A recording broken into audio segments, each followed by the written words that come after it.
వచ్చి 75 సంవత్సరాలు అయింది. మనము పాకిస్తాన్ తోటి ఎప్పటికీ బాధలు పడుతూనే ఉన్నాం. ఉగ్రవాదులతో వాళ్ళు పోషిస్తూనే ఉన్నారు. మనం ప్రధానమంత్రికి ఒకటే మేము మనవి చేస్తున్నాం అందరికీ, మోడీజీ पाकिस्तान उग्रवादों को खत्म करो, कुचल कुचल के रख दो।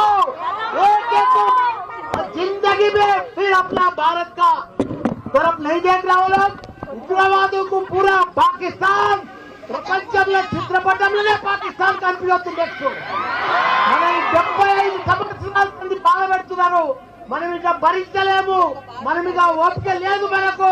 మన సైనికులు మన ఎంతో మంది ప్రాణాలు కోల్పోయారు. ఈ రోజు కూడా మన తెలుగు బిడ్డ మురళీ నాయక్ గారు చనిపోయారు. ఆయనకు కూడా పెద్ద ఎత్తున సంతానం. మనం ఎంత ఇచ్చినా ఆయన లోటు తీర్చలేము. ఆయన కుటుంబానికి కూడా చెప్తున్న మనం మాత్రం ఇప్పుడు వదిలేదే లేదు.